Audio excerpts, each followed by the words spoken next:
All right, welcome everybody. This is our BlkArtist Seminar series put on by BlkArthouse. For those of you who don't know us, BlkArthouse is a social enterprise dedicated to connecting people to Black artists and empowering Black artists all around the world. So today's series is about art criticism, and this is so important, especially for any kind of artists that are self-taught and need to be able to have the ability to reevaluate their work, look at it in a really critical lens to be able to improve your work and be able to improve your sales. This is also really beneficial if you're a curator, gallery owner, or anybody who is generally involved in the art space. So I am really excited to welcome Tania Wineglass, who is one of our Black artists in our community, and I will give it to her to take it away. If anybody has any questions or anything, feel free to drop it in the chat. I'll be monitoring that as well. Hi, everybody. How are you?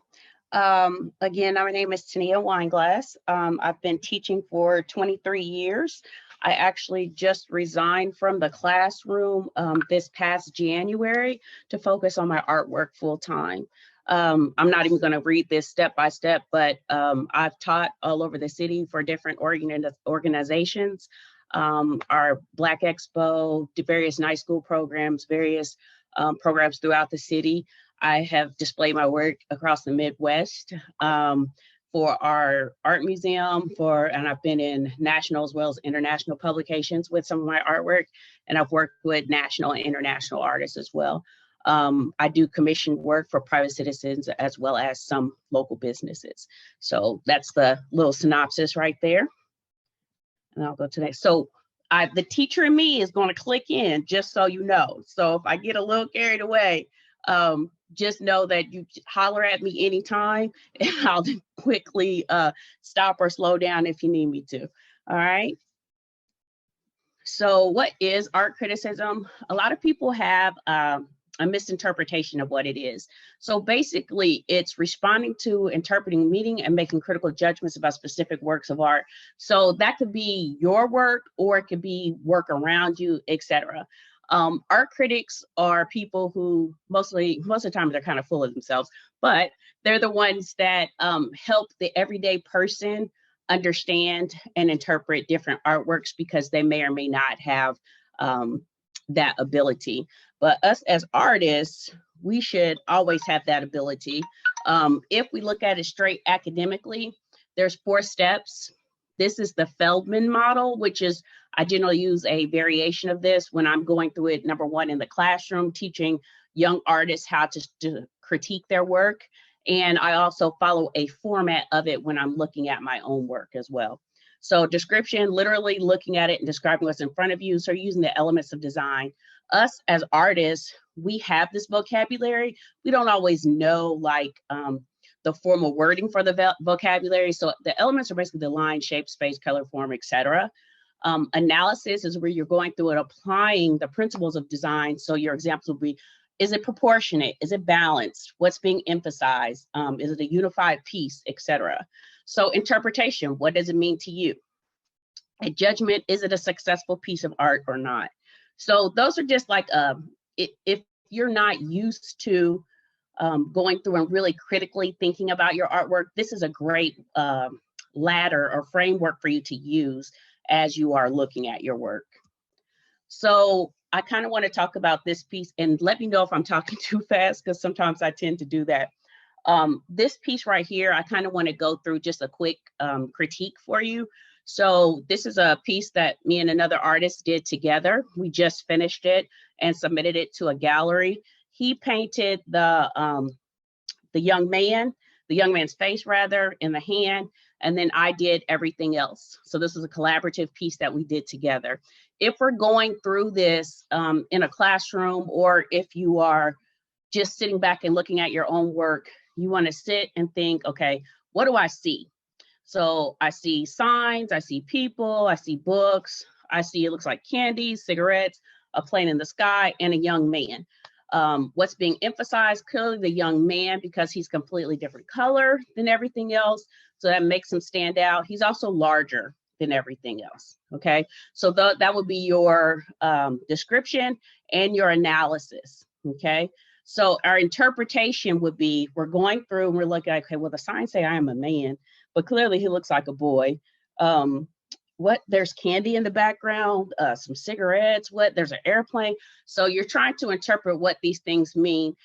If we're looking, we see brown people. So these people look like they're protesting. We got a flag bleeding. So maybe there's something that is, they're trying to fight against something. So this is what, of course I know what it means. So I'm trying to do it as if I'm not the person who actually created the piece. And then judgment, is it successful or not?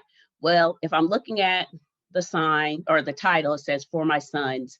And then I'm looking at the piece, and then I'm thinking about the political climate right now, or the racial climate right now. Is this a good piece? Does it actually convey a message? And I would say it's a fairly strong piece, conveying a message. There are some things that could be changed with it, etc. So here's another piece. Generally with my artwork, and I'm gonna talk to you about how I do my artwork, is I use a lot of symbolism. I do a lot of portraits. And when I have the symbolism in there, it is supposed to communicate that person's life. So if I'm looking at this, I have a person right here, a woman right here. She clearly is the emphasis because she's bigger than everybody. She's a different color. She also has flowers on her that's making her stand out. And then as I'm looking here, I see sheet music. So maybe she could possibly be a musician. Then I see other musicians over here. And then in the background, I see a person hanging from a tree. So this is Billie Holiday, which I already have over here. If we start to think about Billie Holiday's life, number one, she's a singer. She always wore a flower in her hair. She actually was married to two of her musicians. And then her song, Strange Fruit, was her most popular piece. So just because that was my intention does not mean that someone else is going to see that way, because we all have our own baggage that we use that it helps us to interpret the works that we are looking at. So why is art criticism, why is it important to us as artists? It grows you as an artist. It helps you see what others might possibly see that you may not see, okay? Because again, like I said, everybody has their own baggage they're bringing to the table. And so their interpretation might be different from yours, but you cannot be offended just because they don't see what you see. It helps you communicate your message better when you have people that come back and tell you what it is that they're seeing, or like if you have something that you're really trying to emphasize and that's not what someone sees, then clearly you are not communicating your message. So that's going to be an important factor. So what can you do differently at that point to communicate your message? Do not take it personal. I'm going to say this one more time. Do not take it personal. A critique is not an attack on you. It's what the viewer sees, what they've interpreted. You have to learn from it.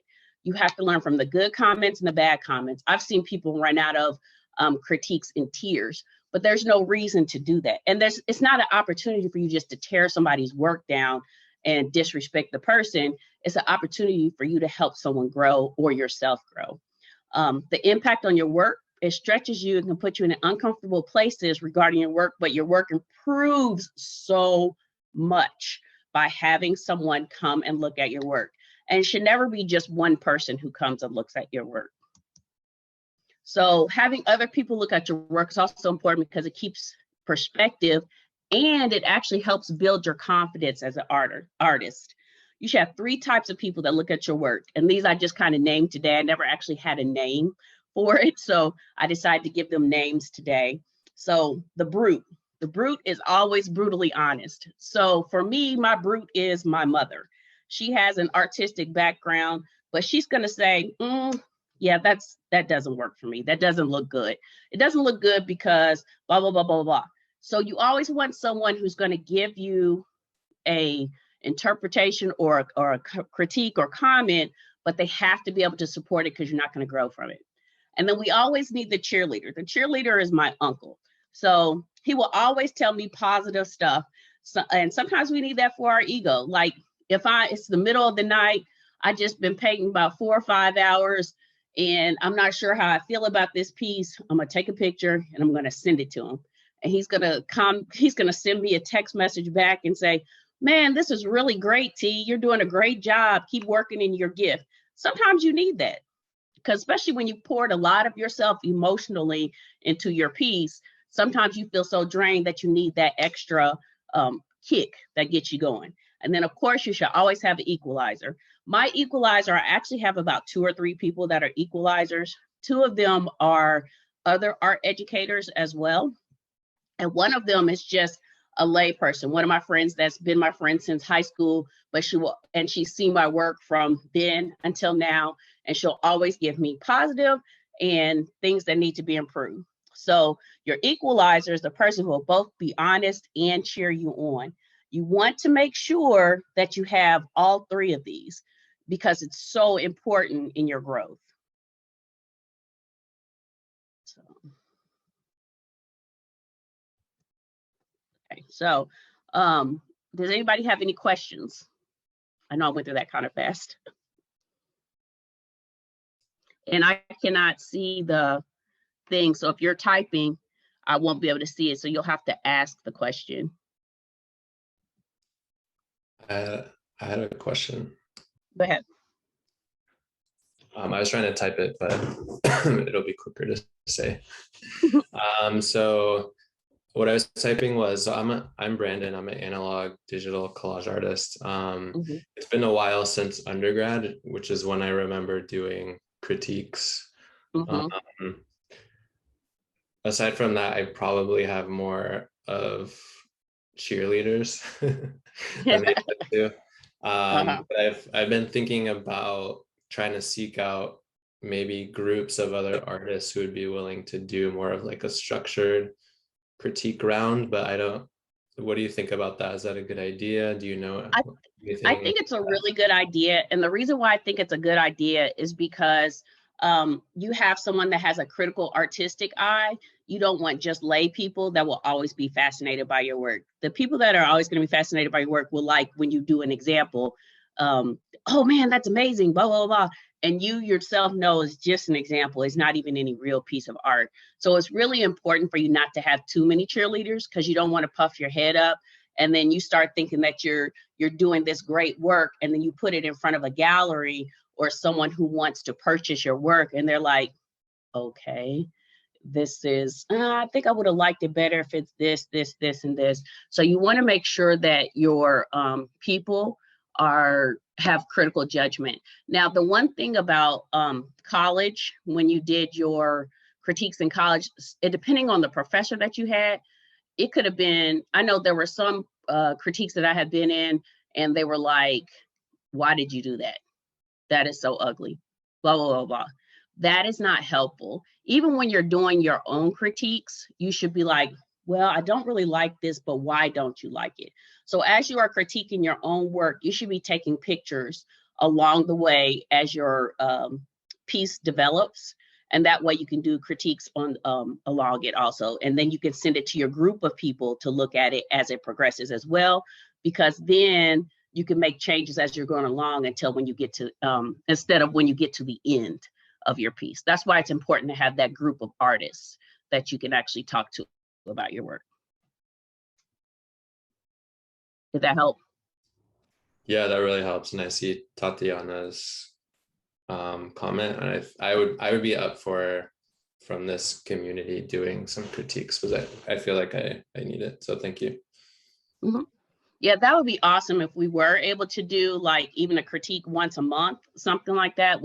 And the cool thing about this group is that it is so diverse. I remember our last, or not the last one, but one of the meetings, we had someone from England, somebody was from South Africa, people from Tennessee.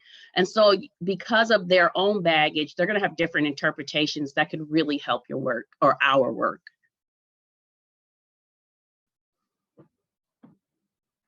I'm going to try and log into the Zoom on my phone also, just so I can see if anything is in the box. Yeah, I'm watching the chat over here too, Tania. Oh, cool. And to that point, yeah, I'm going to add that to my list of things to do for next week. Try to put it on the calendar. We'll see how the first one goes. see how many people are interested in doing it. And then if that goes well, we can schedule monthly ones. That's obviously Awesome. nothing too difficult to put together. Yeah, it's not. And it's actually really fun and helps build community at the same time too. Now I don't want anybody to get it confused, because your feelings are going to get hurt. I'm just telling you now, because when you think you have this amazing piece of art and someone comes and say, it's okay. It doesn't really do it for me, that sort of thing. Your feelings are going to be a little bit hurt, but there's nothing wrong with that. You just want to make sure that it doesn't really defeat you. Again, you have to decide why you're creating the art that you're creating. Are you creating it for yourself? Are you creating for other people? Are you creating to sell it? So all those things actually factor into what you're doing and why you're doing it. So when you are, one thing I do want to point out, and I wish I had done this and I didn't, but when you are taking photographs of your artwork and you want people to look at it and give you feedback, this piece right here that I have is very, very, very complex. So there are different tiny details in here, like here, here, here. And I don't know if you can tell or not, but these are women back here. The trees are women. And so when you have details like this, you want to make sure you're taking the big photograph and then smaller photographs if the person cannot come to your studio, so they can get a full feel of what it is you're trying to say. So again, so this is Harriet Tubman. She always had the little, the gun, her gun, that's her gun. And then she was a Union soldier, so that's her cap. She also was a nurse, so that's why I have the Red Cross. What you cannot see is painted on the side of the train using clear acrylic medium are quilt patterns from quilt codes. So you have to also remember when you are doing these types of things that people may or may not see everything that you're doing. And so it's also really good for them to be in your studio, but if they can't be, make sure that you're taking really good photographs. And back here is just a picture of her when she was like really old, just kind of looking back at her life. I have a question. Go ahead. Well, my name is Marilva. And by the way, having such a group where people can criticize each other's work is actually a really good idea, because I'm in a group myself. Mm-hmm. And it helps to get that perspective from other people to, especially when you're working on something Mm-hmm. and you're kind of in a jam and you're looking at it and you're like, I don't know if I want to do this, or this is the way to go to. It can really help when people are like watching over your shoulder, as a matter of fact. So that's how I look at it. Maybe also a tip for other people. In my social media, I show a lot of work in progress type of photos and videos. And the reason why I do that is not only to include people into what I do, but also for myself. Because a lot of times I can be so stuck on something, and when I look at it 2 days later, I kind of want to or change it or leave it. So it's a really great way also to criticize yourself in a graceful way. Yeah. Not to be too harsh on yourself, but to progressive. Yeah, it's a progressive criticism, and that's so important. And like I had said before, taking the pictures along the way. And I post mine on my social media as well. That's a really good idea. It also helps people to understand your artistic process. Exactly. So if you have people who want to purchase your work, or you have galleries that are looking at your work, they see what you're doing. And it's not like, oh, this just finished piece of artwork, but it also helps you gain respect from the people around you as well. And that is actually then my question, because I think it's an awesome way of analyzing who your critics are, like the brute, the cheerleader, and equalizer. How do you, what is it that I should be looking for when I, for instance, want to go to a gallery? Because I can imagine, if I look at myself in the beginning when I was just starting, I'm a self-taught artist, so I have no clue, no idea what it is that a gallery owner or an art dealer will be looking for when they see my art. And later on, I started to really delve into art and also just put myself in a position of a gallery owner, like, okay, if this is something that is presented to me and this is my audience, is it something that I can present to my audience? Is it something that I can sell towards my audience? So now being more in my own development as an artist, I do take that into account. Like if I go to a gallery or anybody else who's affiliated in art, I do take that into account. Am I going to the right person to get that critique? So what is it that, yeah. I'm sorry. So your gallery is not going to critique you, period. So the big thing that you're going to do as far as galleries are concerned, and this is from like sitting in on a lot of gallery talks the last few months, where a lot of gallery owners are talking about what they're looking for, why they're looking for it, et cetera, et cetera. So start to follow galleries, first of all. And because we have been in the pandemic, a lot of galleries have been doing gallery talks and online exhibits, and they'll tell you what it is that they're looking for. And some galleries do not like it when people just approach them. But a lot of times on their website, they'll tell you what it is they're looking for, who they represent.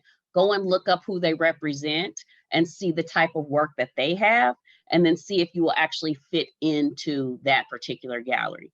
Also, one thing you want to do is don't be afraid to create your own show, your own exhibit. So like right now, I'm in the process of trying to find a space because Derek Burnett and I created these 2 pieces for a gallery exhibit. Well, that's one of them. We created actually 4 pieces. This down here is the other one that he painted. And then, let me find the other one.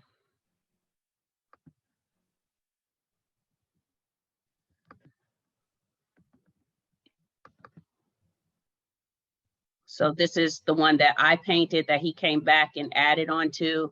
And this is the other one that I painted, that he came back and did the background and added the drips and that sort of thing. But that was for a specific thing talking about collaboration. So a lot of times galleries have been sending out, they've been sending out like competitions and stuff for you to submit work for. Look for those. I knew the gallery that we had submitted this work for had people who did portraits and that sort of thing. But what happened is Derek and I really liked the series that we started creating with the 4 pieces, and we decided that we would have our own show. Don't be afraid to take your group of artists that you're friends with, find a space, create a pop-up show, and then invite people there.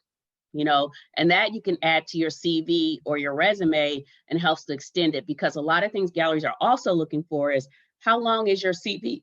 How much have you been exhibiting? So it doesn't say that you have to exhibit in a formal space. It doesn't say that it could only be for other galleries. So like I've had where I've done artist talks at different high schools, and those high schools have had galleries. Those things will go onto my CV. So it does not matter like how big the show is. The biggest thing is getting your name out there and people seeing your work. You also have to decide what your goals are. Is your goal to be in a gallery? If so, what type of gallery is it that you're trying to be in? What is your end purpose? Are you just trying to sell artwork? Are you trying to sell artwork to the everyday person? Again, those will also shape how you have those critiques as well. Did that help? Yeah, it definitely did. Because that is the thing that I'm also just for now really, I wouldn't say struggling about, but really thinking about, contemplating. Like I do want to have the ability for my art to be out there and that people can reach it and people can see it, because you know, Black art in general is not something that is really visible for a wide audience, and having like showcases, which I've also organized for myself, really helps.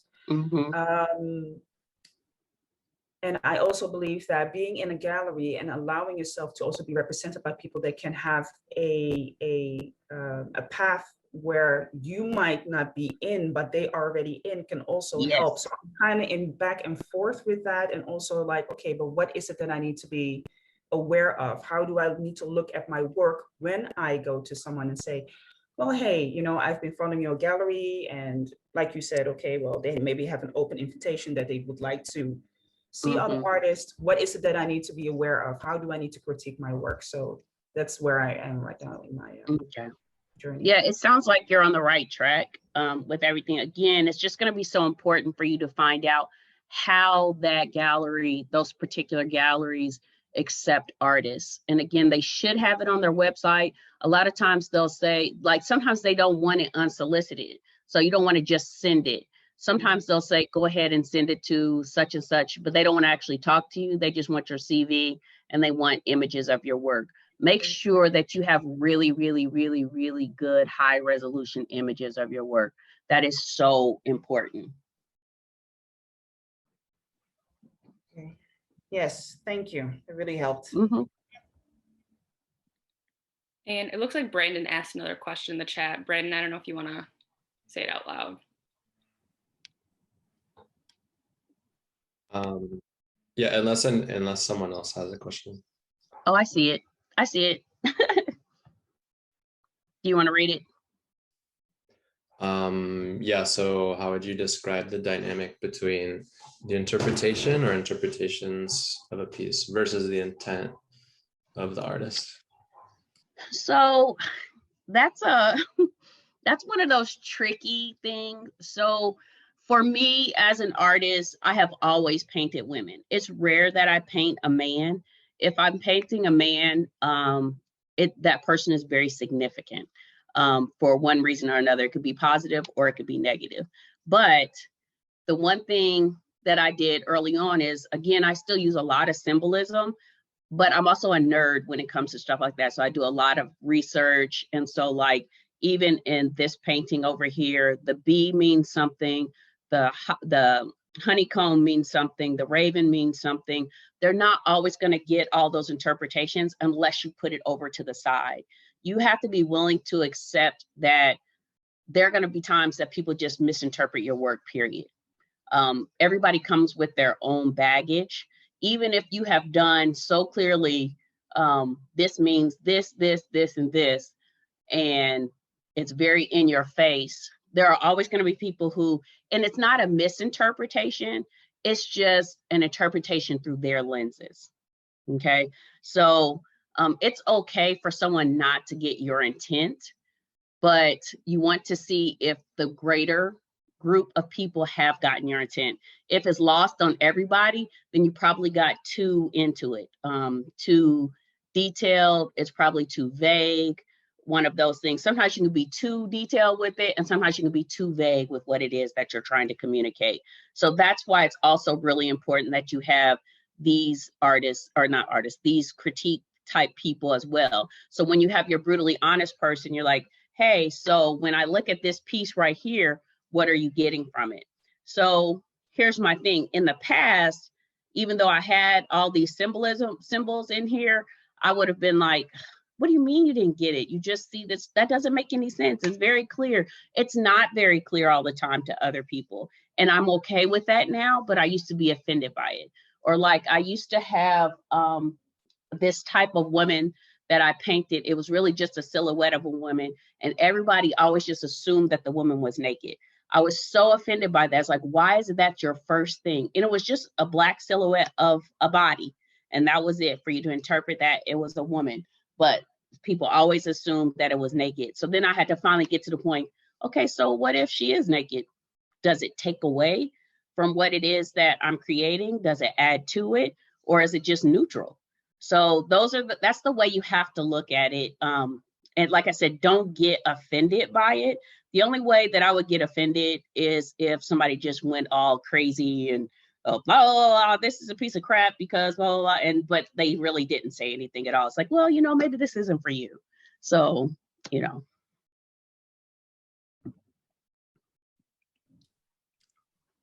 Yeah, I just had a little statement. My name is Phil. I'm a photographer working, multidisciplinary artist, and I'm working in a focus of photography under the title of Black Southern Culture Documentarian. And I just wanted to make the statement of I honestly embrace different interpretations of my work because I like hearing different perspectives of people and how certain things, come across to them. So. Cool beans.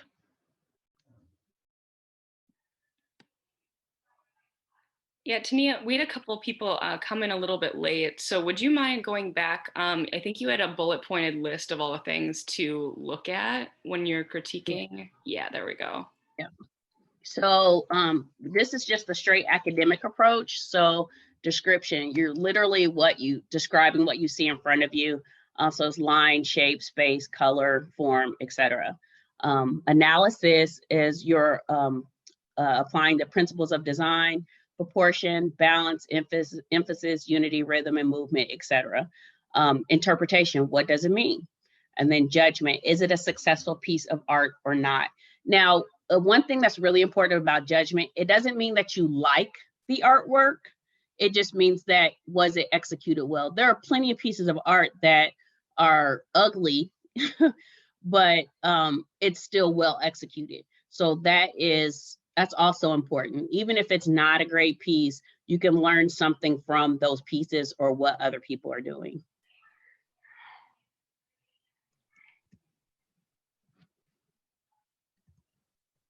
And so how have you made those judgments on art pieces, either on your own or on others, in terms of whether a piece is successful or not? So my biggest thing is, for me, this is how I know if one of my pieces is successful. Number one, is the person recognizable? Like when people look at it, do they know who it is? Does that look like Billie Holiday? Maybe based upon the picture that I had, maybe she does, maybe she doesn't. I've gone back and went over and over about it, but I could have done that better. Do they get the feeling that I'm trying to convey? So is this piece impactful to my audience? Is it impactful because of the organization? Is it impactful because of the piece itself, of the person inside of it? That sort of thing. You'll know by the response of the people around you. And then you'll also know by the emotion that it evokes.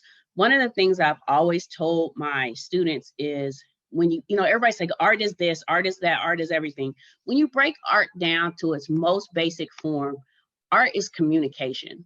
We are trying to communicate an ideal or evoke an emotion or tell you what's inside of our head, because we may or may not be able to say it with words. So is it really communicating what it is that I want?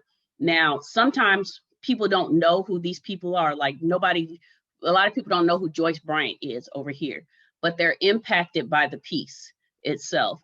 Am I offended by the fact they don't know who Joyce Bryant is? No, because I had to look that up anyway. I found her by accident, and I was so moved by her and the photograph that I felt like I should recreate it. So again, is it successfully evoking an emotion that I want? Is it getting some sort of response? That's how I look at it. And what I tell other people is, what is your mission? What is it that you are trying to get your audience to see? What are you trying to get? How are you trying to get them to respond to what you're doing? That is huge. So like you may have a lot of stuff going on, or you may just have a few things going on. So it depends on what it is that you're trying to get across to your audience again. And I can show you guys, I have an in progress piece. Shoot, I hit that little window. I have an in progress piece that I can actually share with you guys. Can you see me? I can see myself. Oh, sorry. Okay. I'm trying. Sorry, you guys. I'm used to using a different program. Okay. Oh, do you still see yourself? Yep. Real awkward. Okay, you see me now.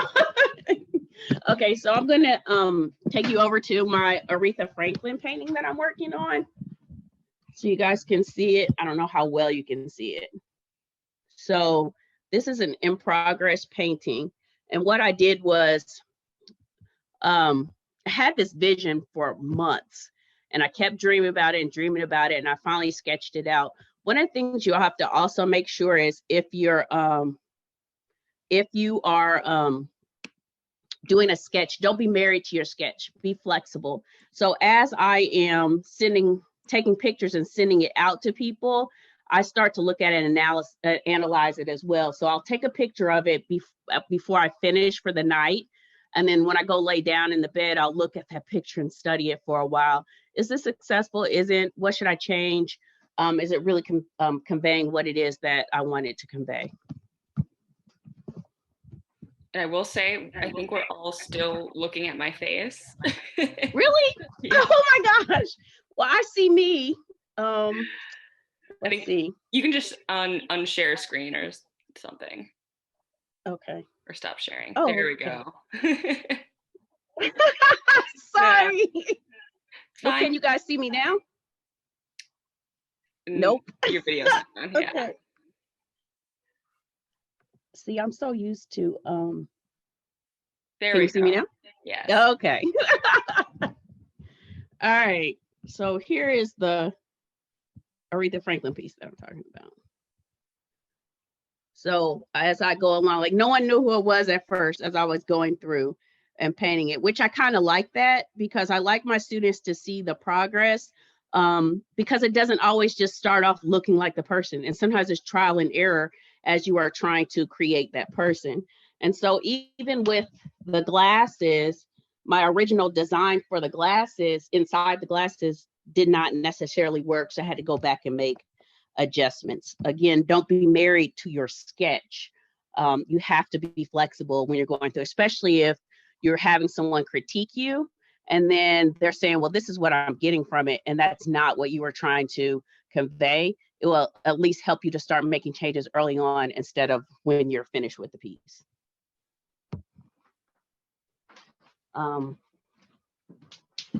Excuse my messy studio. I did a huge mural this weekend. So here is, if I can get it to come up, here's the other piece in person. And as you can see, there's jewelry on that, but you couldn't necessarily see it in the photograph. So again, it's really important if you're having people interpret your piece or critique your piece. Let me see if I can get this up a little bit better. You're having people critique your pieces that you take really good pictures and point stuff out.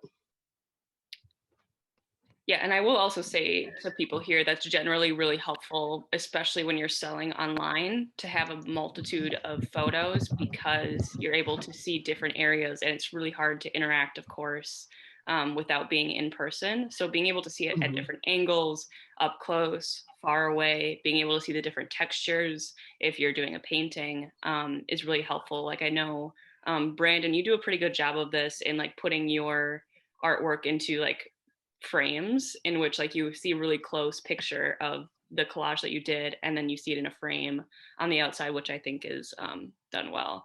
So Phil has a clarification question and then it looks like Marliva has a question as well. So we'll start in that order. Okay. Yeah, I was just asking, you mentioned that kind of things we need to focus on when we're thinking of how people will interpret our pieces and stuff like that. It's you said, what is your mission? And then you said something about how do you want your audience to feel when they see your piece? I wasn't sure if that was the exact quote or it wasn't. Was that was what you said? Yes. So like my mission as an artist right now with this series, so I have several series that I'm working on. One is the Legacy series is what I call like what I'm using Aretha Franklin for, and then the Dorothy Dandridge, et cetera, et cetera. So with that series, I started off trying to bring back women to life who could have been lost in history, our Black women that could have been kind of lost through history. So like even behind me, I have a painting of Nina Mae McKinney, and she's a silent movie star from the 1920s, but no one would really know who she was. And so I'm educating on that level. But I'm also still using my art to create that education level. But as a mission, my overall mission, so when I was 18, I was a senior in high school. I was kind of lost. I knew I wanted to be an artist. I just didn't know what I really wanted to do, but I was ready to go off to school and everything. And I came across a poem by Mari Evans called I Am a Black Woman. And what that has done is helped me to organize all my art into an idea over a period of time. That's why the majority of my pieces are women. The commission pieces, I do pretty much whatever people pay me to do.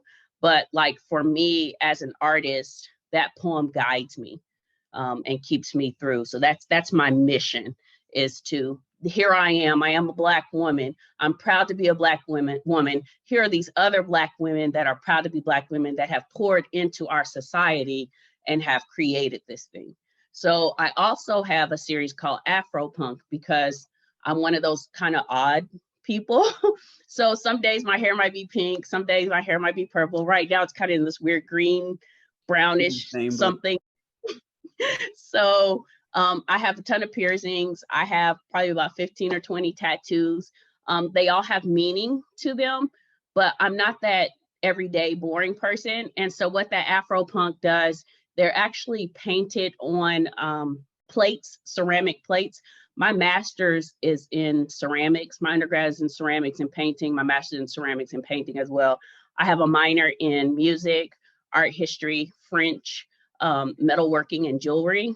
And so all of those things I use to add to what it is that I'm creating. So with that series, back in the day, women used to paint china. So it's like this in your face type piece that is, I'm a punk, I'm doing what I want to do, and I'm dressing how I want to dress. I'm going to talk how I want to talk on these dainty little plates. And so they're on the wall, and, you know, and I have my really, really dark skinned women, my really, really light skinned women. I have to, I show the whole gamut. So I can actually pull those later on if you want to see those as we move on. But so those are my mission, and I stay true to it. So even when, like, I have an angel series that I do, or cherub series that is on, that is mostly, they're girls, because, you know, I used to be a teacher. So they were inspired by some of my students, my daughter, some of my students, some nieces and of people that I've known as well, that just, they move me. So if it moves me by looking at the picture, I want to capture it and have everyone else be moved by it. So how can I move you the way that I'm being moved with this photograph? How can I turn it into a piece of art that moves people around you? And how do you want to move them? You know, do you want to make them mad? Do you want to make them sad? Like the one for my sons, that was the first, with everything that has been going on in society, that was my first time of really getting that out. You know, we've been holding so much in, and I didn't know how to get it out. And I was finally able to get it out. Like when I have 3 sons and a daughter. Statistically, one of my sons should have been in jail based upon society standards, right? All of my children are very successful children. My oldest son is 27, my youngest son is 21, okay? And so what could I do to, like, communicate my fear and frustration, but my pride at the same time, and just like, what the heck is going on? So when I took that piece, you know, I haven't stood for the flag since I was probably a senior in high school. The only time I ever really did it was, like, all my kids play sports. So if I felt like it was going to affect them, then I would stand. But most of the time I just stayed seated. Okay. So I had the flag on there, is kind of bleeding. I had the men in the background holding up their signs, I am a man. And then the plane saying, I can't breathe, you know. And then on the teeny tiny details, I had the Skittles package. And then I had the 2 cigarettes to represent or give homage to some of our fallen men. So that's kind of, sometimes, like I said, art in its most basic form is communication. Like, everybody tries to say art is everything. Art is not everything. That irritates my soul when people say that, because it's not everything. It's really just us. As artists, sometimes we can say exactly what we feel, but there are other times that we can't, and that's how we say it. You know, when kids can't talk because they've been traumatized so much, you give them paper, you give them pencil, you give them crayons, you give them something, even if it's just color that they're getting out, it's helping them communicate what's going on in their mind, in their heart, in their soul. So that's what we are doing. We're communicating what's going on in our mind, our heart, and our soul. All right. I hope that answered your question. Marilva, sorry, I feel like I'm butchering it. Can you say it again? Marilva. Marilva, say it one more time. Have to say it one more time? Okay, no, you can go ahead. Okay. I am not sure if it was already mentioned or the question already was already asked, but with the criticism that one should actually have over their own work or over someone else's work, in what way can you assure that you're not over criticizing or under criticizing, if it makes sense, because I can imagine that if I'm looking at, I know for myself, but that's a little bit my character, I can be sometimes harsh to myself. We're all our own worst critic. Yeah, I can be like harsh, but in the sense of, well, you know what, I know I can do that better. And if I would tell somebody else that, maybe that it's just not their style to work in a certain way that would push them to be better. So for them, the criticism will not work. That would be maybe over criticizing. For me, if somebody would not honestly tell me, like, listen, if you do not put it this way, maybe your message is not coming through. And that could be because that person knows my way of painting, my style, the person that I am. So how do you keep that, how do we know when we are over criticizing or under criticizing ourselves and also others, so that it still becomes a fair playground for people to still develop themselves and not to stunt your own growth or to be overly confident in what you do? So that's why it's important for you to have 3 people, because you'll have the one that'll probably always tell you what you need to work on first, because they always see what's wrong with it first. And that's why I call them the brute, because that can be frustrating when the first thing they see is stuff that you need to improve. And then your cheerleader balances your brute out. And then you always have to have that last person. So we're going to overthink our work no matter what. As you're thinking about it and processing it, when you have people critique your work, don't tell them anything. Just give them the stuff to look at.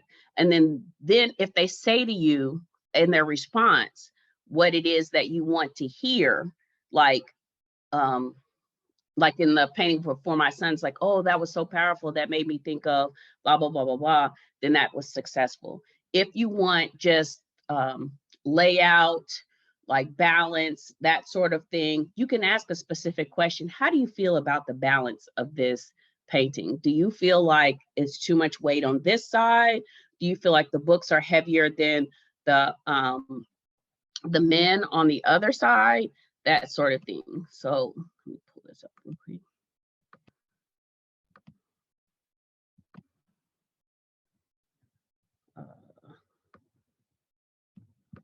So when you're looking at this piece, again, clearly the guy's being emphasized because he's the biggest thing on here. But if you look at your people over here and you look at your books over here, the books are innately always going to be bigger and heavier. But if you notice, the people kind of still carry the same shape, because they're going up and then narrowing as they get further up or further back. The books are doing the same thing. They're narrowing as they get further back. So they're actually mimicking each other. Now, if we really want to get technical about the balance, I have the plane up here, which makes you carry this whole half of this picture plane is full, and this one is not.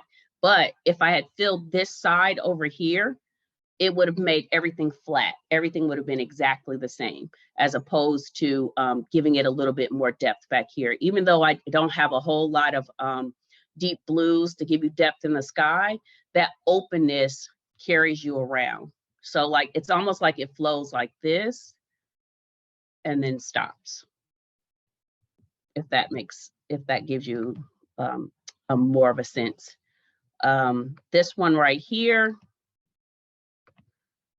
So we have our roses that are coming through here. It actually goes all the way up and around, but and then we have our sunbeams radiating. This is actually a metallic spray paint that I actually sprayed in a bowl and painted it on there until I could find some gold paint. Trust me, I had a mask on the whole time. But what it does is it pulls the central focus back to her. And then even though she is black and white, I have a lot of stuff going on around here, but you never lose the emphasis of her in there because of again, because of thinking about what you're doing. And then when I ask people, okay, so what do you think about this? And they started to say the exact same thing. Okay. So kind of. Did that help? Yeah, I think so, because to see if you're on point with what it is that you're doing and how it translates to other people, you can see if you see the similarities in their opinions. Yes. So if the brute says, well, I see that you're starting to be more balanced in your work, and maybe that's also something that you're working on, the more there are similarities in there, the more you can see if your message is coming across to your audience, actually. Exactly. It's really important for you to know your elements and principles of design as well. The reason why it's important, and this is what I always tell my students, is because it actually helps you communicate about your work. It helps people to understand. One of the things that I've noticed in a lot of art magazines is a lot of the critics like to use huge words unnecessarily. Now, I love big words because that's the nerd in me. I love $50 words, but it's not always necessary to communicate what it is that you're trying to communicate. So don't try to, I feel like the color in the background and the birds are superfluous to blah, blah, blah, blah, blah. Well, is that really necessary? How about we break it down to a conversation that you can have with an everyday person? I like the line. I like the way they're using the line, how it's drawing the person in the viewer into the person on the screen. So that sort of thing, that helps. I like the way that she's emphasized in here because of the sunbeams, and even underlined with the roses, that gives it even more emphasis at the same time too. So if that helps out, but it's really important, like I said, for you to have your vocabulary and know what you're saying, because especially when you're writing your artist statements, or if you're writing a summary about your artwork, like when we submitted this to a gallery, we had to write a small summary about the work. And so you want to make sure that you sound intelligent when you're communicating about your work. That's the thing also that I'm thinking about, like I'm taking up people's time. I'm so sorry. I find it very interesting because that is the thing that I notice myself really being drawn to, the way that I describe my work, but also the way that I want other people to see my work so it is understandable. It can be sometimes very intimidating using those so-called big words. Yes. Because you don't want to come across as not knowing what it is that you're doing, but you do want to make it that it is still your own. So I don't mind criticism, but I also find that it's really important for myself to say, okay, I will take the criticism and I will have to see what parts I want to take and still be the person that I am. And in the beginning, I had a lot of problem with it because I just wanted to be good and I don't want to offend people. I don't want to everybody. I want people to like it, but now it's more in the sense of what is important to me and how can criticism help me get to the things that are important to me and develop those. So, and you said something really, really important. You said something super, super, super important. And the fact is that a lot of times when we start off, we want people to like our stuff. And so sometimes we will make changes just so people will like our stuff. And you have to decide at some point in time, am I making art for me or I'm making art for other people? Because just because you are who you are, someone is going to relate to you because someone has been through what you have been through. So are you going to wait, or do you want to just make something that matches someone's couch? Either way, it doesn't matter. It's your decision. You just decide, why am I making art? Why am I doing what I'm doing? Because like for a while, like I said, I used those women figures and I still use them in my work. But I got to the point where I was like, I started to feel like embarrassed to use them. But I said, so I stopped showing my work because it was very personal to me. And at that point, I wasn't selling the work either. I was making it for me. It was almost like it was my diary. And so I was trying to get through what it is that I was trying to get through at that moment. And so I realized that by allowing people to see it and critique it, it was hurting me as opposed to helping me. So at that moment, I had to decide, I'm not making this for other people. I'm making it for me. Even when I sculpted the figures, I'm making it for me because I need to get to where I need to. And then eventually I'll get to that other place. So I didn't even really get to a place where I was creating my own personal work to sell until actually I went through my master's program. And although those pieces were very personal, my show was called My Testimony. I was able to sell those pieces and let them go without it feeling like I was selling a piece of my soul. So it was kind of like, I was like, wow, I finally got to that place where I can let it go and let someone else enjoy what it is that I was trying to create at the same time too. So it's a decision that you have to make, because everyone is not going to like your work, period. They're just not. And like I said, for a long time, people really did not understand my work. And so I just didn't show it to people, like besides professors and other art people. But other art people aren't going to necessarily buy your work unless, we barter. We trade pieces, especially when you're starting out. We're trading. Oh, I love that piece, but I love that piece you did. Hey, I'll give you this piece for this piece, and that sort of thing. We do that because we appreciate what each other does. We know the work that goes into it. We know like the depth. We know the soul that goes into it. Everybody's not going to see that, and so you can't be offended if they don't see it, because it is who they are. They see what they see. It's just like when you get in a relationship with someone, they have their baggage, you have your baggage, you come together. There are certain things that you can get rid of, and certain things that will never go away that person has brought in. So you have to figure out how to deal with it. So it's basically like that. Thank you. Mm-hmm. I had one more question, but it's not related to critiquing. So I guess if anybody else has a question about critiquing, then they could kind of go. But okay, so yeah, it was more so about your teaching. So the kind of surrounding counties, I live in Raleigh, North Carolina, and the surrounding counties, I'll pop into every different Zoom meetings and stuff. And some of the people on these art councils are very interested in getting me to be like a teaching artist, and that's something that I've never done before. Something that I'm interested in as well too. And I was just interested in any of your kind of general tips for something like that. So know your audience, number one. So I've done stuff with elementary kids and stuff with adults and then stuff with teenagers. A lot of times if I'm doing the teenager talks, I'll try to get the teacher to take them in the gallery first, write questions so we can go through there. But always be prepared if your audience is going to be really, really quiet. Be prepared with a small list.